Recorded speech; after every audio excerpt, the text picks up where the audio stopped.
Uncle. அடடே மாப்பிள்ள, வாங்க வாங்க வாங்க. பவித்ரா வரலையா? ஆமா. நீங்க மட்டும் வந்திருக்கீங்க? இல்ல அங்கிள், நான் மட்டும் தான் வந்திருக்கேன். ஹாய். வணக்கம் சார், வாங்க. Hello sister. வாங்க தம்பி, வாங்க. நல்லா இருக்கீங்களா? நல்லா இருக்கேன். வாங்க, மாப்ள, நல்லா இருக்கீங்க. அப்படி உட்காருங்க. இல்ல பரவாயில்ல. நீங்களா எப்படி இருக்கீங்க? நல்லா இருக்கும். இருக்கும்.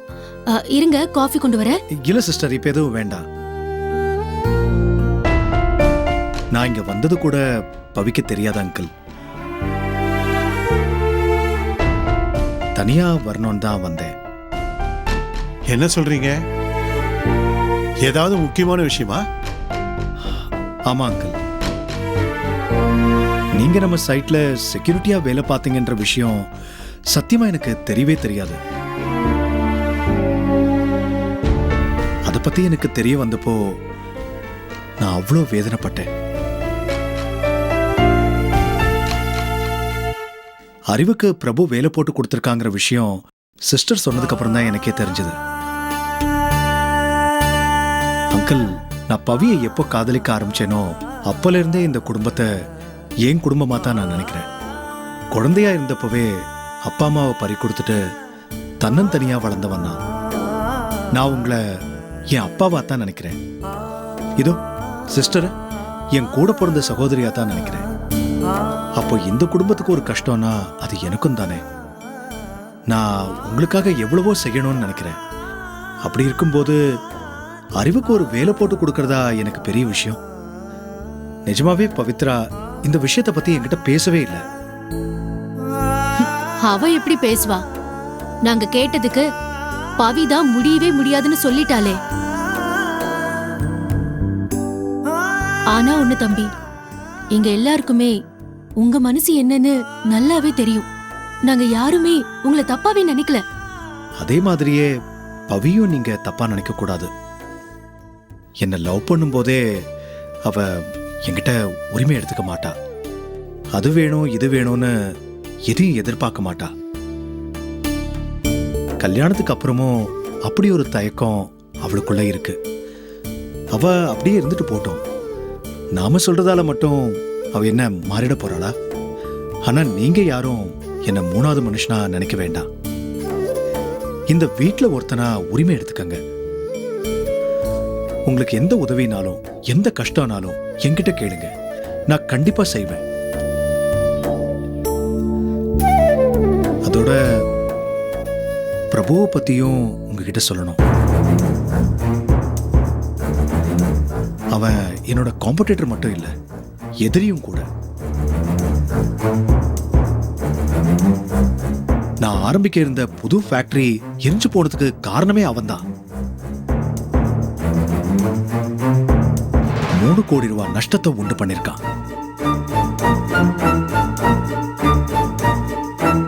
என்ன அழிக்கணும்னு துடிக்கிறவன் அவன். இந்த குடும்பத்துக்கு உதவுறேன்னு சொல்றது எல்லாமே நடிப்பு தான்.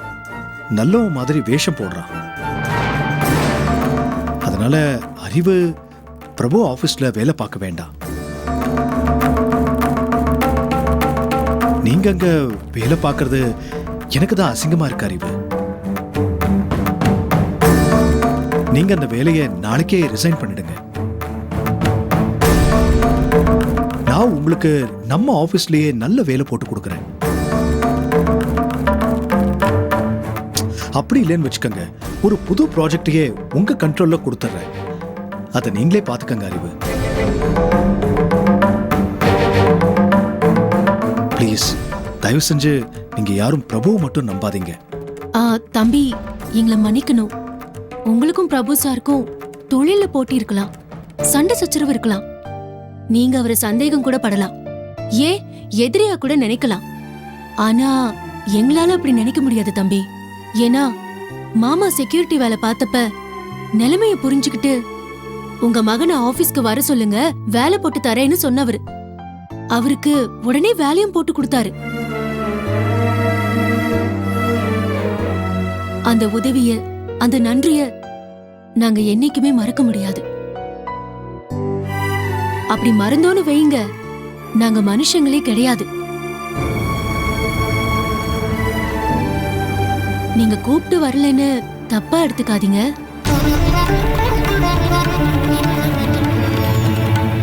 அதை விட நீங்க கூப்பிட்டீங்களேங்கிறதுக்காக இவர் உங்க கம்பெனிக்கு வேலைக்கு வர்றது உங்க வைஃப் பவித்ராக்கு பிடிக்காது. இல்ல பவி கிட்ட நான் பேசிக்கிறேன். நீங்க பவி கிட்ட பேசி அவளை சமாதானப்படுத்தி அப்படி ஒரு வேலைக்கு என் புருஷன் வரணுமா? அதை விட இவர் பிரபு சார் கம்பெனிக்கு வேலைக்கு போறதே எங்களுக்கு ரொம்ப நல்லது.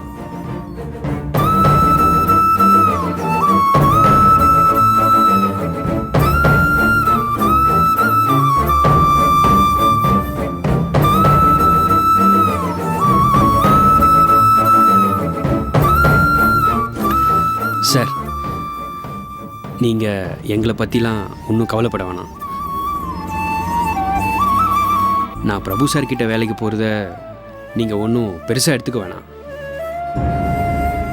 இதை காரணமாக வச்சு பவிக்கிட்ட சண்டை போடுறதும் இல்லை கோவத்தை காட்டுறதும் தயவு செய்து வேண்டாம்.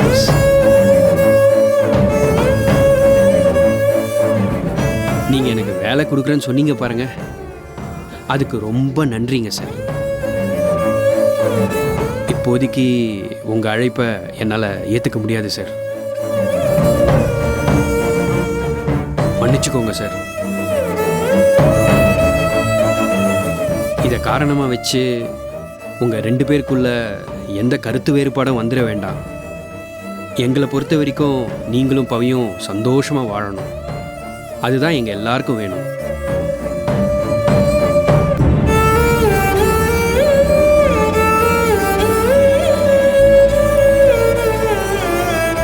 சரி, நான் வரேன்.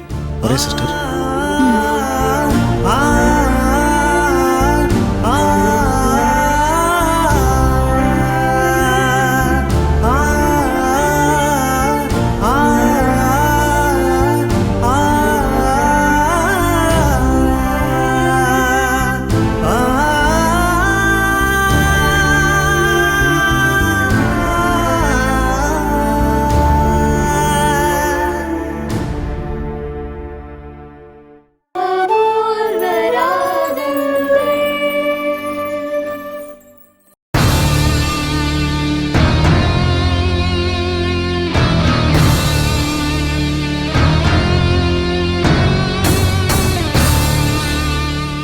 மேடம், எங்க சாரை பார்க்க?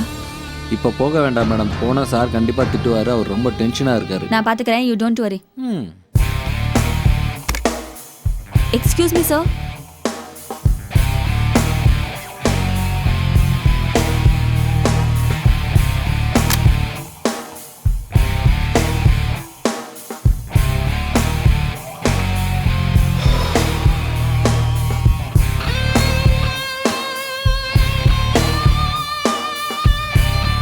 சார் சார் சார், பரவாயில்ல சாப்பிடுங்க சார்.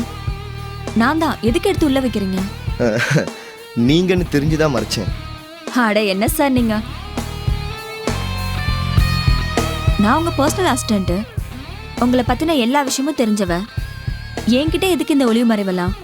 அதோட நீங்க பிசினஸ் பர்சன், உங்களுக்கு 1000 டென்ஷன் இருக்கும். இது போல ரிலாக்ஸ் பண்ணாதான் நீங்க மறுநாள் வேலைகளை பார்க்க முடியும். பரவாயில்ல சார், யூ கேரி ஆன்.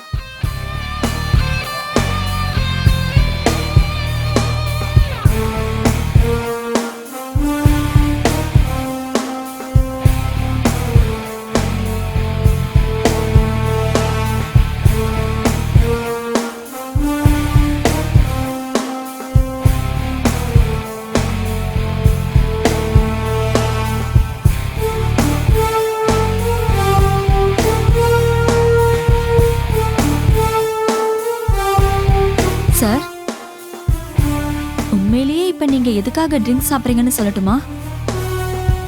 எதுக்கு? பிசினஸ் டென்ஷன் எல்லாம் செகண்டரி தான். உங்க கவலை எல்லாம் பவித்ராவை பத்தி தானே? பவித்ரா தேவ விட்டுட்டு உங்ககிட்ட வந்து சேரணுங்கிற கவலை. கவலைப்படாதீங்க சார், ஒரு நாள் பவித்ரா உங்ககிட்ட வந்து சேருவாங்க. உங்களுக்கு சொந்தமாவாங்க. இந்திரா, நிஜமாவா சொல்றீங்க? நிஜமா தான் சார் சொல்றேன். இந்திரா, நீங்க சொன்ன மாதிரி பவி மட்டும் எனக்கு சொந்தமாயிட்டா நீங்க என்ன கேட்டாலும் நான் தருவேன். சார் சும்மா சொல்லாதீங்க. இப்ப என்கிட்ட வாக்கு கொடுத்துட்டு அப்புறம் என்கிட்ட மாட்டிக்க போறீங்க. ஹே, நீங்க அப்படி என்ன கேட்டுருவீங்க? நான் இப்போ ப்ராமிஸ் பண்றேன். இந்த பாட்டில் மேல ப்ராமிஸ் பண்ணி சொல்றேன். நீங்க என்ன கேட்டாலும் நான் தருவேன். சரிங்க சார், முதல்ல பவித்ரா உங்களுக்கு சொந்தமாகட்டும், அதுக்கப்புறம் என்ன வேணுங்கிறத நானே கேக்குறேன். ஓகே.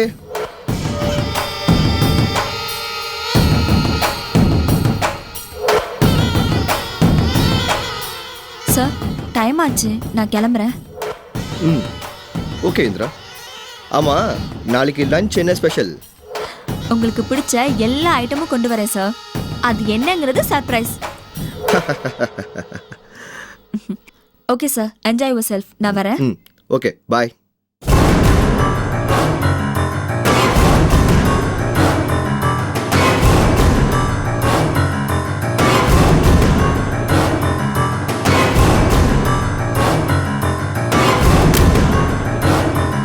இவ கூட டக்கரா தான் இருக்கா. அடப்பாவி. டேய், இவன் பவித்ராவை சீரியஸா லவ் பண்றான்னு பார்த்தா போற வரவளை எல்லாம் டக்கரா இருக்கான்னு சொல்றான்.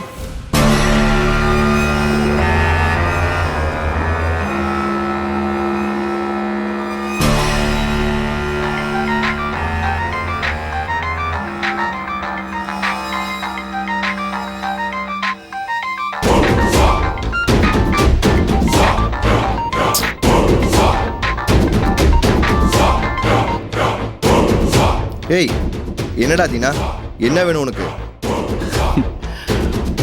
பிரபு சார், இது எத்தனாவது ரவுண்டு? நான் சொன்னதை கேட்ட உடனே அப்படியே ஷாக் ஆகி போத கப்புனு இறங்கிடுச்சு போல.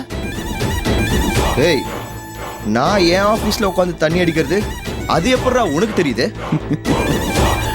உன் ஆபீஸ்ல உனக்கே தெரியாம கேமரா ஃபிக்ஸ் பண்ணி வச்சிருக்க. கேமரா? ஏய், எங்கடா வச்சிருக்க?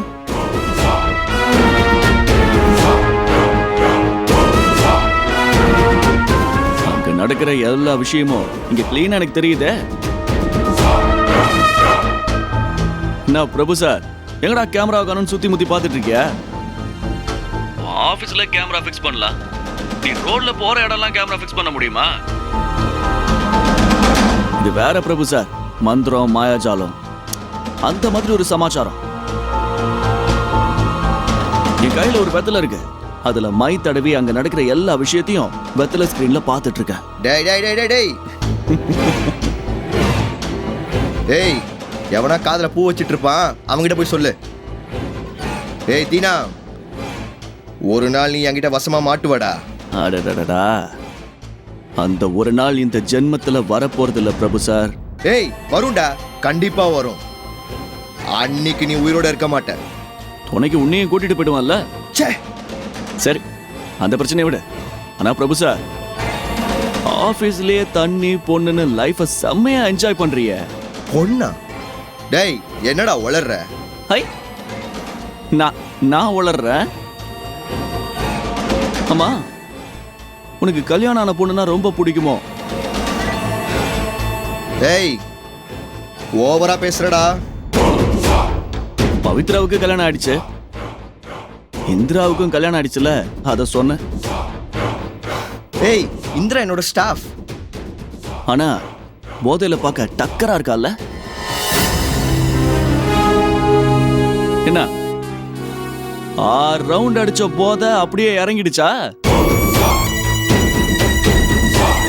இந்த விஷயத்துல கொஞ்சம் ஜாக்கிரதையா இரு சார். போலீஸ்காரன் தங்கச்சி மேல பாண்டியனுக்கு கொஞ்சம் மரியாதை இருக்குன்னு நினைக்கிறேன். அவ மேல கைய வைக்க போய் வாங்க எடுத்துட போறான். ஓகே பிரபு சார், பொழுது போலையா, சும்மா ஃபோன் பண்ணி உங்களை கலாய்க்கலாமேன்னு தான் கால் பண்ணேன். நீ அடுத்த ரவுண்ட் ஸ்டார்ட் பண்ணு. இறங்கின போதையை ஏத்த வேணாமா? இப்போதைக்கு நீ கொடுத்த பணம் கையிருப்பு இருக்கு, காலியானதும் மறுபடியும் கால் பண்ணுவேன். இப்ப கட் பண்றேன். ஐயோ ஐயோ.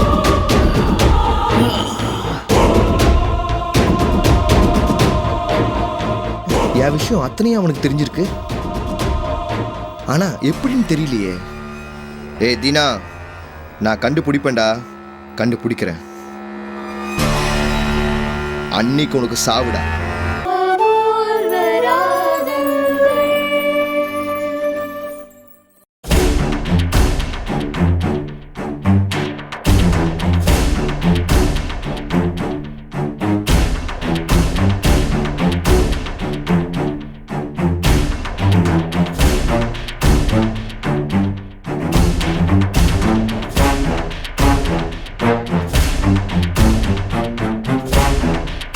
பத்மினி, பத்மினி,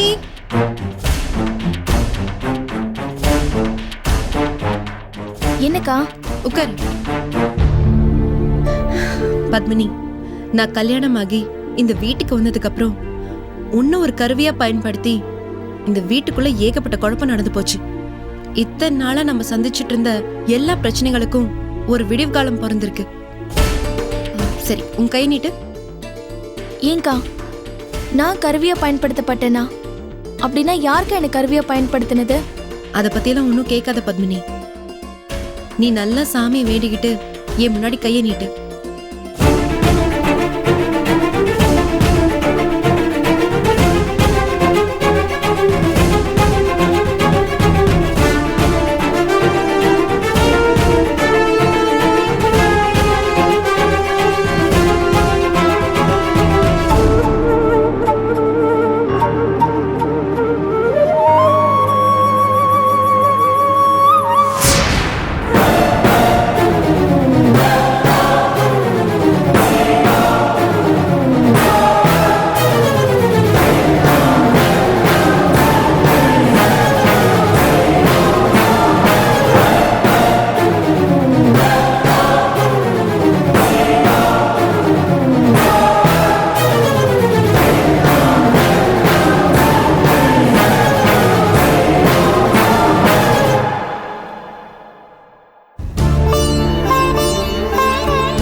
யார் சொன்னாலும் நீ இந்த கயிறை கழட்டக்கூடாது, சரியா?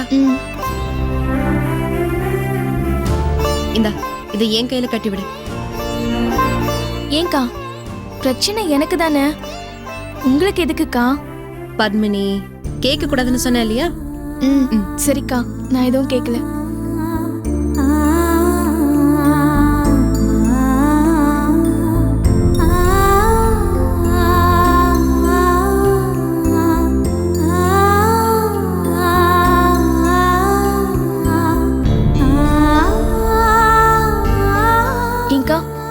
இனிமே என்னால எந்த பிரச்சனையும் வராது தானே?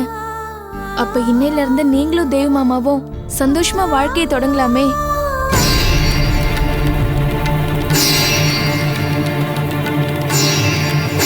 என்னக்கா, என்னமோ மாதிரி ஆயிட்டீங்க? நான் எதுவும் தப்பா கேட்கலையே. அப்படியெல்லாம் எதுவும் இல்லை. சரி.